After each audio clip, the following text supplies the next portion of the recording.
Summer temperatures in the Mojave Desert regularly climb past 100 degrees Fahrenheit. It is a landscape defined by heat and dust. Yet for decades, drivers pulling off the highway would find snow-dusted buildings and oversized candy canes jutting out of the sand. Tens of thousands of letters passed through this desert outpost, carrying the Santa Claus postmark to every corner of the United States. This constant flow of mail gave the site a national profile, turning a small stop in the sand into a curiosity known across the country. To understand why a year-round Christmas village existed here at all, you have to look at the broader psychology of the 1930s. The Great Depression had stripped away financial security and general optimism, leaving many families desperate for any sense of comfort or stability. Simultaneously, the holiday itself was changing. Driven by new technology like radio and massive department store advertising, Christmas was evolving from a strictly religious observance into a commercialized emotional product. Corporations capitalized on this shift. Coca-Cola, for example, took the historical St. Nicholas, a stern, highly disciplined 4th-century bishop, and softened his image. They repackaged him into the cheerful, harmless icon we recognize today, specifically designed to sell consumer goods.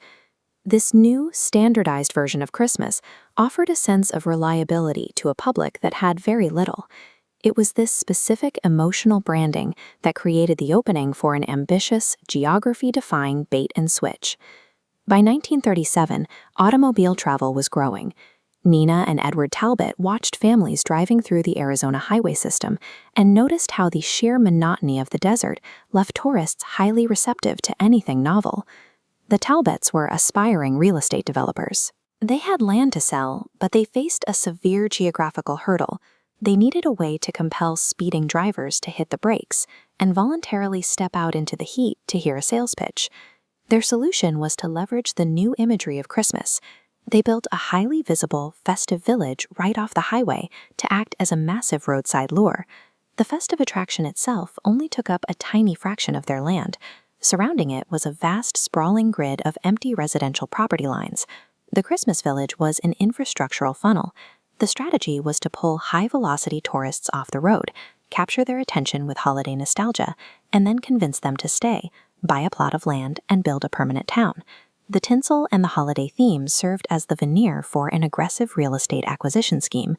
Initially, the gimmick worked. The high-visibility lure successfully pulled thousands of curious, travel-weary families off the highway and into the desert.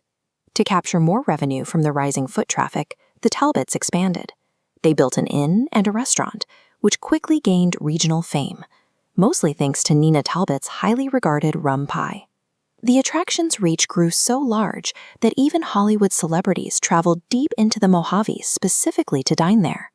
But the Talbots' Trojan horse had a fatal flaw. While their conversion rate for selling pies, meals, and official postmarks was high, the conversion rate for selling actual residential land was zero. Despite the media coverage and the crowds filtering through the restaurant, the surrounding residential plots remained entirely empty. The permanent settlement they envisioned simply did not exist. Once the founders accepted that their real estate hook was a failure, they quietly exited the project. In 1949, a mere 12 years after setting up the village, the Talbots liquidated the property. The early era of Santa Claus, Arizona was a financial illusion. It thrived for a moment as a quirky novelty, but it failed its primary business objective. By the 1960s, the original development vision had vanished. Subsequent owners cycled through the property, abandoning any grand plans for a city and scrambling to survive on the decaying holiday theme. Then, a shift in American infrastructure arrived, the widespread rollout of the interstate highway system. This image displays a multi-lane interstate interchange under construction. These new networks prioritized speed, efficiently rerouting national traffic away from the slower local roads that fed places like Santa Claus. Cut off from physical visitors, owners tried to monetize the town's only remaining asset, its name. They marketed mail forwarding services, answering children's letters for a fee without requiring anyone to actually visit the desert. But the new highways had permanently wiped out the required velocity of foot traffic. The real estate scheme was finally starved of its last remaining source of revenue. The final financial collapse arrived in the 1980s.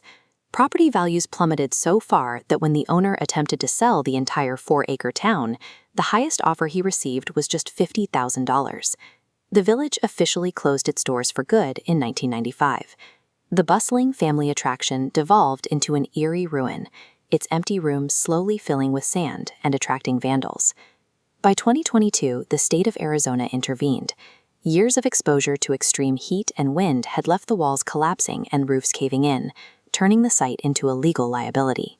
Officials ordered the complete demolition of the remaining structures, allowing the extreme Mojave environment to rapidly reclaim the land and physically erase the town from the map. Santa Claus, Arizona was erased because a town requires a genuine economic foundation to survive.